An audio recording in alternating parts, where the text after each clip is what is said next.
नमस्कार, मैं हूं शरद द्विवेदी और आज का हमारा मुद्दा है होली से पहले खुशी के रंग, साय सरकार किसानों के संग। राजनीति में एक चैलेंज और बहुत होता है, आपकी मंशा कितनी भी अच्छी और पाक साफ क्यों ना हो, सबसे पहले उस पर ऑब्जेक्शन उठाने वाला होता है अपोजिशन, विपक्ष, जो उसका अधिकार है। आप इसे चैलेंज नहीं कर सकते क्योंकि उसका नाम ही है विपक्ष। वह आपके पक्ष में नहीं है, वह आपके खिलाफ है। मतलब आप जो भी डिसीजन ले रहे हैं, हर डिसीजन में नहीं, राष्ट्रहित से जुड़े अनेक विषय हैं जिसमें इस महान लोकतंत्र ने बताया है कि cutting across the party line हम सब साथ में हैं। तो बहरहाल राजनीति में जब भी कोई निर्णय होता है तो पहली चीज़ तो ये होती है कि भैया उनको खुश कर रहे हैं, उनके लिए बेहतरीन फैसला कर रहे हैं। ऐसा नहीं है साहब, वो भी आपकी हमारी तरह हैं, वो भी निर्णय ले रहे हैं। ये ठीक बात है, 5 साल चुनाव में उतरना और चुनाव जीतना राजनेताओं का मुख्य उद्देश्य होता है, लेकिन होली के पहले अगर किसानों के चेहरे पर, अन्नदाता के चेहरे पर खुशी का रंग आता है उभर कर, तो ये बड़ी अच्छी बात है। बहरहाल आज इसी पर हम डिबेट करने जा रहे हैं और इसी पर हम आगे बढ़ेंगे। तो चलिए, सबसे पहले हम देखेंगे अपनी रिपोर्ट और रिपोर्ट के बाद सीधे सवालों की तरफ चलेंगे और सवालों के बाद राजनीतिक मेहमानों के साथ डिबेट की तरफ। तो पहले देखिए हमारी ये रिपोर्ट। छत्तीसगढ़ की राजनीति में किसान हमेशा केंद्र में रहे हैं। इस बार भी तस्वीर कुछ अलग नहीं है। साई कैबिनेट ने फैसला लिया है कि 3100 रुपए प्रति क्विंटल की दर से धान खरीदी के डिफरेंस की राशि किसानों को होली से पहले दी जाएगी। करीब 10,000 करोड़ रुपए के एक मुश्त भुगतान को मंजूरी मिल गई है। सरकार का दावा है कि 2 सालों में किसानों को दी गई वित्तीय सहायता करीब 35,000 करोड़ रुपए तक पहुंच जाएगी। इस साल 25 लाख से ज्यादा किसानों से 141 लाख मीट्रिक टन से अधिक धान की खरीदी की गई है। सरकार इसे किसानों के विकास की दिशा में बड़ा कदम बता रही है। राज्य में समर्थन मूल्य पर धान बेचने वाले किसानों को 3100 रुपये क्विंटल के मान से अंतर की राशि होली पर्व से पहले एक मुश्त भुगतान किए जाने का निर्णय लिया गया। छत्तीसगढ़ सरकार द्वारा कृषक उन्नति योजना के तहत धान के मूल्य की अंतर की राशि के रूप में लगभग 10,000 करोड़ रुपये का भुगतान होली त्योहार से पहले एक मुश्त किया जाएगा। होली से पहले किसानों के खाते में खुशियों के रंग। एमएसपी अंतर की राशि का होगा भुगतान। 10,000 करोड़ रुपए हुए स्वीकृत। 3100 रुपए प्रति क्विंटल की दर से हुई खरीदी। 21 क्विंटल प्रति एकड़ तक हुई खरीदी। 25,24,000 किसानों को हुआ लाभ। 141 लाख मीट्रिक टन धान की रिकॉर्ड खरीदी। 2 साल से किसानों को करीब 35,000 करोड़ की सहायता। सत्ता पक्ष से किसानों के सम्मान और वादों को पूरा करने से जोड़ रहा है, तो वहीं कांग्रेस सवाल उठा रही है। पूर्व मंत्री अमरजीत भगत का कहना है कि जब पहले ही एक मुश्त राशि देने का वादा था तो फिर देरी क्यों हुई। कांग्रेस का आरोप है कि ना खरीदी व्यवस्थित रही, ना भुगतान समय पर हुआ। आप क्या देंगे वो भविष्य की बात है, लेकिन आपने जो वादा किया था कि हम एक मुश्त देंगे, दिया क्या? नहीं दिया ना। तो आप अपने बात को ही झुठला रहे हैं। कहीं भी पूरे प्रदेश में मैं दावा करता हूं कि कहीं भी एक मुश्त 3100 रुपया भुगतान नहीं किए हैं। कहीं भी प्रति एकड़ 21 कुंटल की खरीदी नहीं हुई है। यहाँ प्रदेश में लाखों की संख्या में लोग धान बेचने से वंचित रह गए। धान खरीदी से लेकर भुगतान तक छत्तीसगढ़ में किसान हमेशा सियासत के केंद्र में रहे हैं।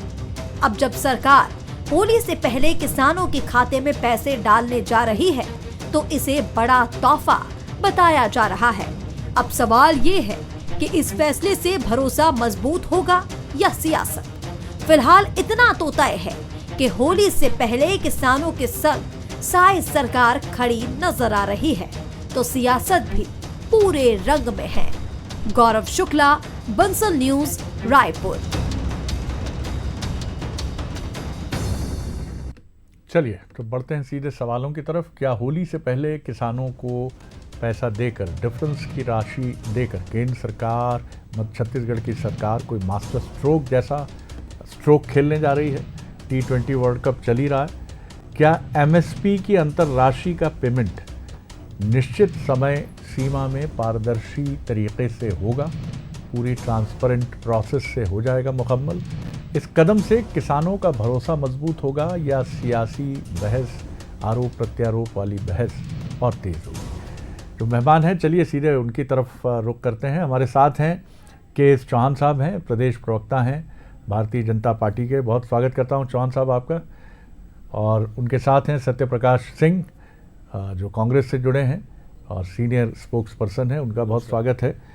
और उचित सिंह हैं, उचित शर्मा जी, माफ़ कीजिएगा, वरिष्ठ पत्रकार, राजनीतिक विश्लेषक। बड़ा आनंद है, बहुत दिनों बाद छत्तीसगढ़ की इस महफिल का ये खाकसार भी हिस्सा हुआ है, तो मन बड़ा प्रसन्न है। और होली नज़दीक है तो फगुनाहट जो घुलती है वातावरण में, वो और आनंद से भर देती है। तो मैं अपेक्षा रखता हूं कि आज की हमारी बहस भी फगुनाहट के उसी आनंद से भरी होगी। चलिए उचित जी, पहले तो ये बताइए कि सरकार का ये फैसला रैशनैलिटी के पैमाने पर तो उचित है ही, बढ़िया है।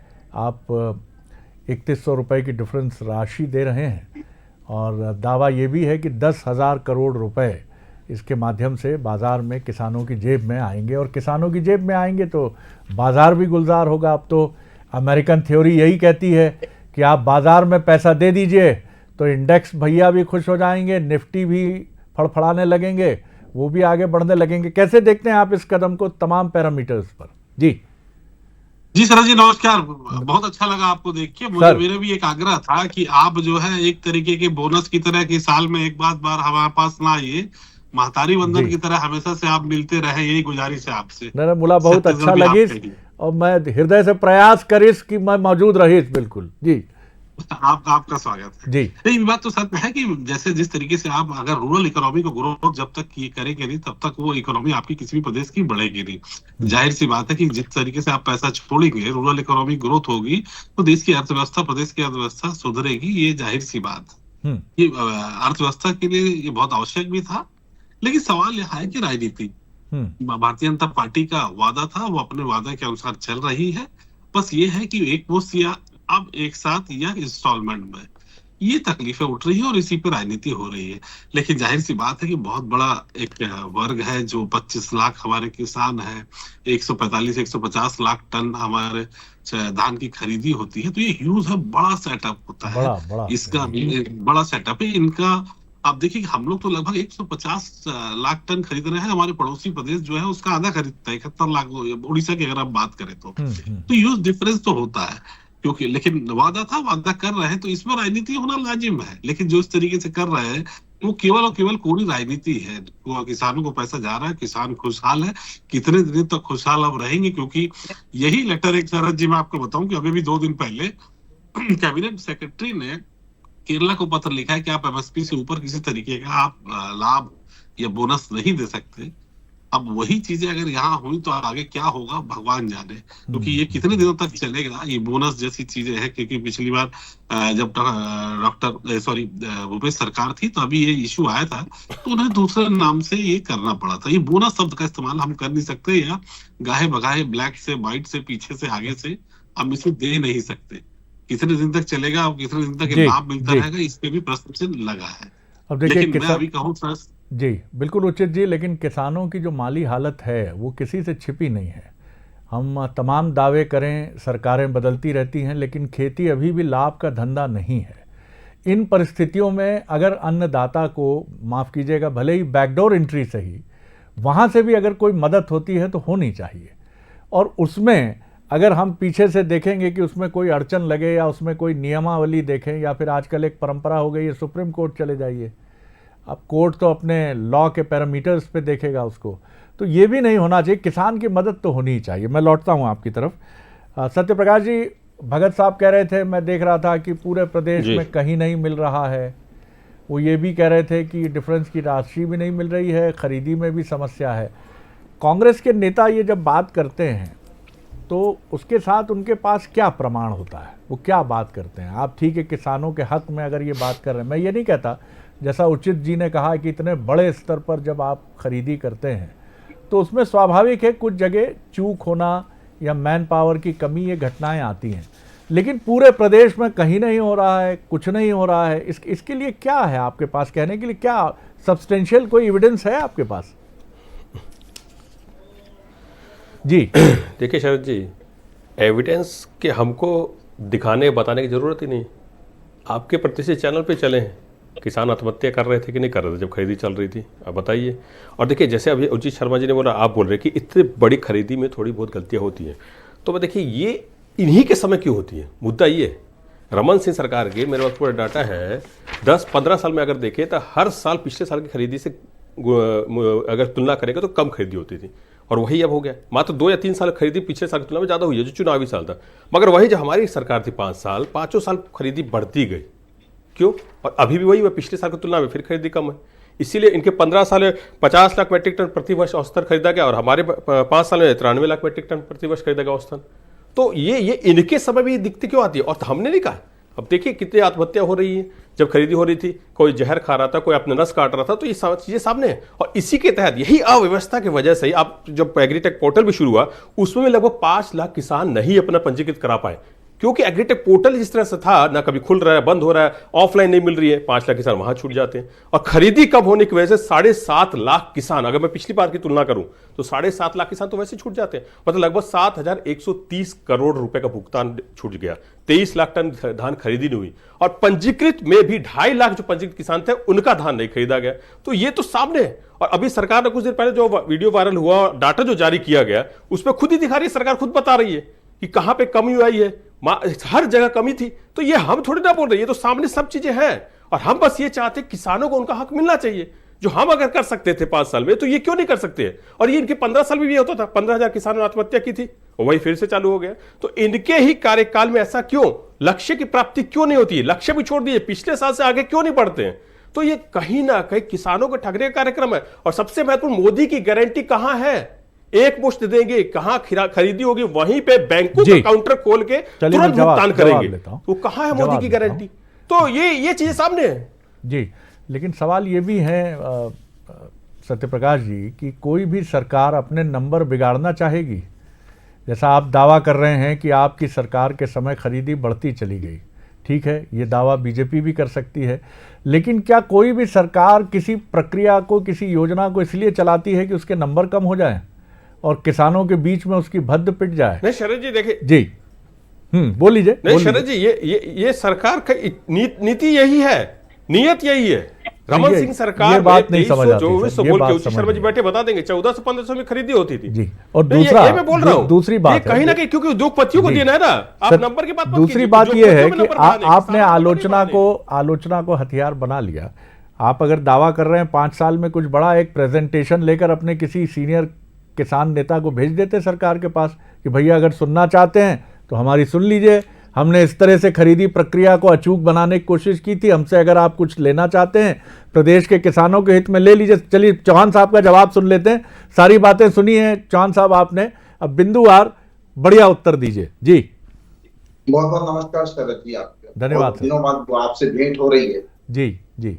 मेरे को बहुत सारे डायलॉग आपके याद भी हैं जो आप बीच बीच में डरमाते रहते हैं। अरे सर ऐसा मत बोलिए, नहीं सोचेंगे मैं अभिनेता हूँ। अरे एंकर और अभिनेता में ज्यादा फर्क नहीं है। जी जी जी जी। शरद जी जी, अभी साथी प्रवक्ता ने बोला है कि पेमेंट जो हमारे समय में होता था वो आपके समय में क्यों नहीं होता है। बिल्कुल सही बात है आपकी, बिल्कुल जो आपके समय में होता था हमारे समय में नहीं होता है। हमारे समय में, आपके समय में चोरियां होती थी, बाहर से धान आता था, हमारे समय में ये सभी चीजें रोक लगाई जाती। आपके समय में मैं मानता हूँ पहले साल आपने 15,000 करोड़ रुपए, दूसरे साल 17,000, 19,000 करोड़, उसके बाद 20,000 करोड़, उसके बाद 21,000 करोड़ भुगतान किया आपने।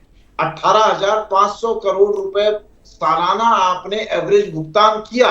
लेकिन हमने कितना किया? हमने पिछली बार किया 36,000 करोड़ रुपया भुगतान, इस आपसे जस्ट डबल। और इस बार हम 25,000 करोड़ रुपए भुगतान कर चुके हैं, जो आपने पूरे 5 साल, पूरे 4 किस्तों मिला के नहीं किया। जो हमने अभी तक धान खरीदी के वक्त ही 25,000 करोड़, उससे ज्यादा भुगतान कर चुके हैं, डबल भुगतान कर चुका है। और उसके बाद आज तक उन्होंने जो राजीव गांधी न्याय योजना के तहत जो 4 किस्तें होती थी, 4 किस्तों में ये दे दिया करते थे, उसकी पहली किस्त किसी भी साल मई से चालू होती थी, लेकिन हमने मार्च में ही दिया है 10,000 करोड़। 10,000 करोड़ क्यों मार्च में दिया? क्योंकि अर्थव्यवस्था में जो किसान है वो समृद्ध होना चाहिए, और जब वो मार्केट में पैसा आएगा तो उसकी रोलिंग 3-4 बार होती है, तो ये जीडीपी भी हमारी बढ़ती है और बहुत सारी और चीजें, और व्यापारियों को भी फायदा होता है, सभी चीजों को। और उसके बाद आप ये बताइए कि जब आप धान खरीदते थे तो 80 लाख मेट्रिक टन, फिर 83 लाख मेट्रिक टन, फिर 92 लाख मेट्रिक टन, फिर 98 लाख मेट्रिक टन, और लास्ट में 107 लाख मेट्रिक टन आपने खरीदा। और उसके बाद हमने कितना खरीदा? 149 लाख मेट्रिक टन। और उसके बाद 141 लाख मेट्रिक टन, फिर 141 लाख मेट्रिक टन, इसलिए क्योंकि बहुत सारी चीजें ऐसी हो गई थी पिछली बार, जो हम मतलब जो अभी आप ये जो कोई दावा नहीं कर सकता है कि अगर कोई पंजीकृत किसान है और उसका धान नहीं लिया गया है, वो बेचने आया हो और वो ना लिया गया हो। तीसरी बात, चौहान साहब, एक बीच में छोटा सा इंटरप्ट कर रहा हूँ, माफी चाहूंगा आपको। ये बताइए कि जो बात वो कह रहे थे सत्य प्रकाश जी की 5,000 किसान पोर्टल में रजिस्ट्रेशन नहीं करा पाए। दूसरी बात वो जो आपने बड़े फराख दिली से ये बात स्वीकार की कि हमने कम खरीदा है आपकी तुलना में।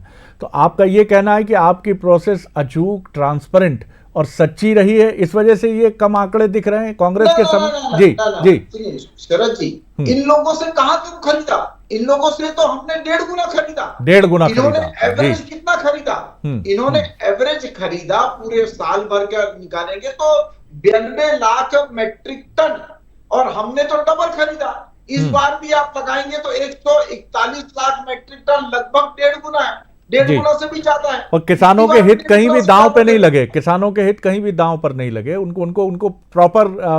जी दूसरी बात, ये जो भ्रम फैलाने की बात करते हैं, ये आधिकारिक ये आंकड़ा है कि हम लोगों ने 25,24,392 किसानों का धान खरीदा है आज की। और लगभग जो किसान रजिस्टर्ड हुए थे 27 लाख हुए थे, और बाकी जो 1-1.5 लाख किसान हैं, उनको क्या वो 75 दिन तक, जब 75 दिन तक अगर खुला हुआ है तो क्या वो लोग क्यों नहीं लेके आए? मैं लौटता हूँ, सेकंड राउंड की तरफ लौटूंगा। उचित जी, अक्सर प्रक्रिया पर सवाल उठते हैं। इतनी राशि, बड़ी संख्या में 10,000 करोड़, 25,000 करोड़ का दावा अभी चौहान साहब ने किया, जो सत्य ही होगा। एक जिम्मेदार पार्टी के जिम्मेदार प्रतिनिधि हैं वो, और कुल मिला के 35,000 करोड़ रुपए 2 साल में देने की बात भी सामने आ रही है। इतनी प्रक्रिया में जी हाँ, इसी साल जी इसी साल ये 3 महीने में हमने 35,000 करोड़ दिया।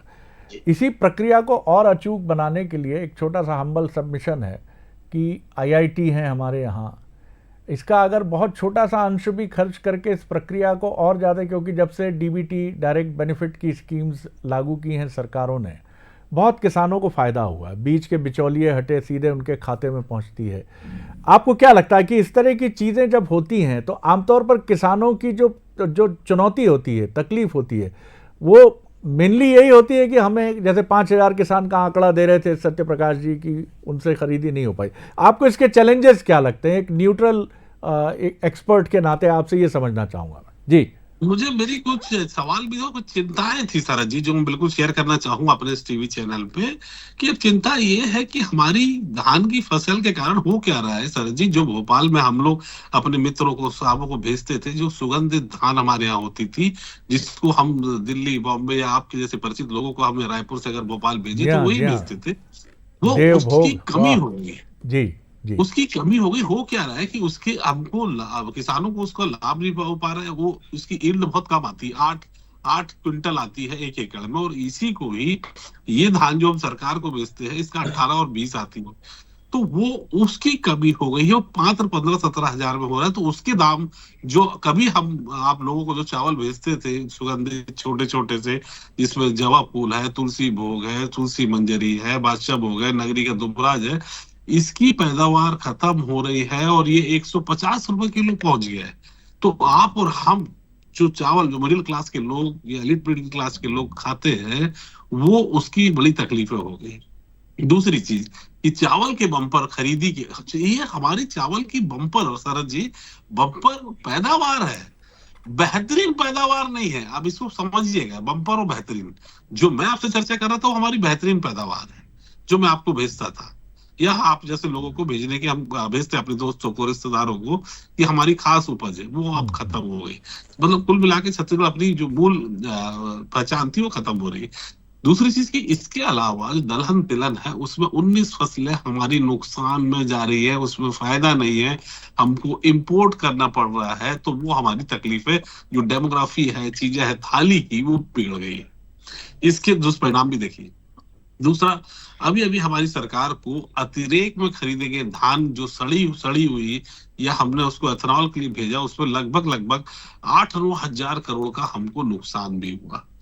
फ्री बीज के कारण, ये फ्री बीज में ही आएगा, क्योंकि ये इसकी व्यवस्था जो है वो एक राजनीतिक लाभ लेने के लिए होती है किसी भी सरकार द्वारा। ऐसा नहीं भाजपा ने किया, कांग्रेस भी करती है। तो इसके कारण बाकी इंफ्रा के बाकी काम और बाकी विकास रुक गए हैं। ये एक दुष्परिणाम। तो इसमें एक सामंजस्य बैठाने का प्रयास होना चाहिए, ताकि आर्थिक व्यवस्था से दृढ़ रूप से चल सके। केवल राजनीति के लिए, राजनीतिक लाभ के बड़ी लिए गंभीर बात आपने की है, गंभीर बात आपने की है। इसको एक सरल उदाहरण से मैं आपको समझाऊं तो आप भारतीय क्रिकेट टीम के उदाहरण से समझें तो आप सचिन तेंदुलकर, विराट कोहली या शुभमन गिल चाहते हैं, या उन प्लेयर्स जो बीते 2-3 दशकों में जिनके नाम भी आपको याद नहीं है, आप वो चाहते हैं? आज हमारे पास जो है वो भरमार है बोरों की, लेकिन इन बोरों में वो प्लेयर हैं जिनके नाम ही आपको याद नहीं है। बता दीजिए ना, क्या क्या नाम है जो ये बोरे लाखों टन भरे पड़े हैं, इसमें किस बोरे में कौन सा चावल है जिसकी खुशबू आपको मंत्रमुग्ध कर देगी? ये बड़ा सवाल है सर, और ये सरकार का मुद्दा नहीं है भैया, ये मुद्दा डिबेटेबल मुद्दा है। ये सामाजिक संगठनों को बात करनी। छत्तीसगढ़ की पहचान किससे? छत्तीसगढ़ महतारी की, धान का कटोरा। और धान के कटोरे में भी चावल की जिन प्रजातियों की बात उचित जी ने की है, ये जिम्मेदारी है हमारी। इस पर भी अलग से बजट सत्र में चर्चा होनी चाहिए। जी सत्यप्रकाश जी, देखिए ये डिबेट में बड़ा आनंद आ जाता है जब ऐसे अराजनीतिक से मुद्दे भी उछल जाते हैं। जी जी सत्यप्रकाश जी। जी शरद जी, देखिए के.एस. चौहान जी ने भी जो बातें की, कम से कम ये तो माना, चलो ठीक है मैं इनकी तारीफ करता हूँ कि कम से कम ये तो माना कि हमारी जब खरीदी हो रही थी साल दर साल बढ़ रही थी, खुद मान रहे हैं, पहली बात। अब दूसरी बात देखिए, बीजेपी, इनके सुब्रमण्य स्वामी बोलते हैं कि बीजेपी के आंकड़े भरोसा नहीं करना चाहिए। अभी एक बोल रहे हैं कि हमने इतना भुगतान कर दिया, इनकी सरकार में इतना भुगतान होता था, तो हम तो भाई साहब 2300-2800 तक लेके आए थे, और आप कितने का भुगतान करने का दावा करते हैं? तो कैलकुलेशन थोड़ा ठीक करिए, पहली बात। अब दूसरी बात एक और मैं बोलना चाहूंगा, अभी इन्होंने खुद ने बोला कि 27 लाख किसान रजिस्टर्ड थे और 25 लाख का भुगतान हो रहा है। 25,24,592 ने ये बोल रहे हैं, मगर सरकार का जो है 25,24,339 ये इस साल का भुगतान ही करेंगे। और पिछली बार भी 25,49,592 था। तो पिछली बार अगर 149 लाख मैट्रिक टन खरीदी हो रही है, तो 141 लाख इस साल हो रही है, तो सीधा तौर पे दिख रहा है किसान कम धान बेचे हैं, कहीं ना कहीं कमी हुई है। जो रजिस्टर्ड किसान उसमें कमी आई है। 27 लाख किसान अगर रजिस्टर्ड थे और आप 25 लाख का दावा कर रहे हैं, तो 2-2.5 लाख तो यही कम हो गए। तो ये तो दिख ही रहा है। और जैसे मैंने बताया कि हम नहीं, वो हमारे साथी लोग जाते थे, कार्यकर्ता जमीनी पे लड़ रहे थे कि किसानों को जो है रकबा कम हो रहा था, उनको टोकन जो मिले तो उससे भी कम खरीदी कर रहे थे, रजिस्ट्रेशन नहीं हो रहा था। चलिए जवाब सब देता चीज हूं। सामने है, मीडिया में आपने शरद जी आपके चैनल ने उठाया, तो ये सबके सामने जग जाहिर है किसान क्यों आत्महत्या कर रहे थे। हाँ, इनके अधिकारी फल फूल जरूर रहे थे, चूहा धान खा रहा है मगर किसानों को नहीं धान बेचने दिया जाएगा। चूहा अगर दूसरी जगह एक और केंद्र में जाएगा वहां धान खा लेगा मगर किसानों का धान नहीं खरीदा जाएगा। बाहर से, अरे उचित शर्मा जी बैठे वो खुद बताएंगे, बाहर से जो धान यहाँ आए हैं, कितने धान यहाँ आए सबको मालूम है, किस तरह से इन्होंने सुरक्षा की है वहां बॉर्डर की, और धान किस तरह से अवैध यहाँ जवाब है, दीजिए वो चौहान जनता साहब, जवाब जानती है। दीजिए। तो जवाब लेते हैं संजय प्रकाश जी, किसान को जवाब लेते हैं, अवसर रहा तो आपको मौका दूंगा फिर। जी चौहान साहब। शरद जी, इनके समय में 6.37 का जब सूखत आता था, जब वेस्टेज आता था, तब कुछ नहीं था। हमारे समय में लगभग 3% का इसमें वेस्टेज आ रहा है अभी तक, पिछले बार भी और अभी भी, और उसके बाद भी हम लोग कड़ी से कड़ी कार्रवाई भी कर रहे हैं। दूसरी बात यह है कि लगभग 82% जो भुगतान है, टोटल भुगतान जो है, जितनी भी धान खरीदी की गई है उसका हो चुका है। ऐसा एक साल बता दे भूपेश बघेल की सरकार में, 5 साल में एक साल ऐसा बता दे कि जिसमें ये 82% क्या 50% भी आप लोगों ने भुगतान कर दिया था। दूसरी बात, ऐसा एक साल आप बता दें कि जिसमें 141 लाख क्विंटल के हिसाब से आपकी धान खरीदी हुई थी आज तक। ऐसा एक साल भी बता दें जितना इतना भुगतान कर दिया गया था आज तक, बिल्कुल नहीं बता पाएंगे। इससे आधा भुगतान भी नहीं करते थे आप। 35,000 करोड़ हम मार्च तक कर रहे हैं, उस 17,000 करोड़ रुपए भी नहीं कर पाए आप किसी भी साल में। और ऐसा भी कभी कभी हो जाता था कि अगला सीजन चालू हो जाता था और चौथी किस्त बाद में मिलती थी। ऐसा हुआ है। ये आप लोग की सरकार थी और ये हमारी सरकार की कार्यशैली है। उसके बाद आप ये बात करते हैं, एक लॉजिक बात करता हूं शरद जी, जब हम 25,24,000 किसानों का धान खरीद सकते हैं तो वो 1-1.5 लाख किसान खुद आएंगे तभी तो हम खरीदेंगे। और चौथी बात, ऐसे पूरे 5 सालों में एक बार भी ऐसा कभी हुआ है कि जितने भी आपने भूपेश सरकार ने जितने भी रजिस्टर्ड किए हैं किसान और सब 100% लाके उन्होंने बेचा हो, धान बेचा हो? जी नहीं, ऐसा होता नहीं है। और मैं सिर्फ इसी बात की बोल रहा हूं, जब से छत्तीसगढ़ बना है तब से आप देख लीजिए कि जितने भी रजिस्टर्ड होते हैं किसान, उससे कम ही लोग आके, चलिए वक्त कम है। जी लेकिन चौहान साहब, ये बड़ी महत्वपूर्ण बात है। मैं IIT से पढ़ा नहीं हूँ, मैं एक साधारण से ठीक ठाक प्रतिष्ठा उसकी रही उस कॉलेज से ग्रेजुएट हूँ, लेकिन मैं उन लाखों करोड़ों भारतीय युवाओं की भीड़ में अपनी डिग्री के साथ खड़ा हूँ कि जहाँ मैं किसी से कहूँ कि मैं उस कॉलेज में पढ़ा हूँ तो लोग कहते हैं पता नहीं कहाँ है ये कॉलेज, अच्छा भोपाल में है, रायपुर में है, अच्छा ठीक, इंजीनियरिंग कॉलेज है? नहीं साहब, नॉर्मल मैं साइंस ग्रेजुएट हूँ। अच्छा। इसी तरह ये जो हमारे गेहूं के बोरों में, चाहे वो धान हो या मध्य प्रदेश का गेहूं हो, हमें थोड़ा सा स्पेसिफिक जाना होगा। ये राजनीतिक बहसें चलती रहेंगी, ये आपका अधिकार है कि आप अपने निर्णयों को अच्छा साबित करें, और डेमोक्रेसी में मैं मानता हूं कि कोई सरकार खराब निर्णय नहीं करती है।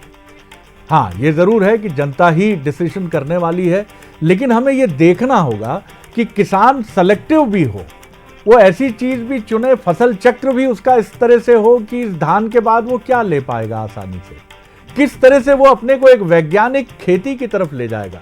यहाँ भी अगर हम फ्री बीज की झड़ी लगा देंगे तो वो सिर्फ यही सोचेगा कि चलो भैया कुछ भी डाल दो, आ जाती है, ये ज़्यादा उत्पादन वाली प्रजाति है, ये हम ले लेंगे। इन विषयों की तरफ भी हमें गंभीरता से जाना होगा, आगे बढ़ना होगा। और छत्तीसगढ़ की पहचान, फिर मैं कहूँगा कि धान की खुशबू उसमें एक बहुत अहम रोल अदा करती है, और ईश्वर न करे कि ये सुंदर शस्य श्यामला धरती भारत की, विश्व की, ये अपनी मूल पहचान से कभी भी वंचित हो।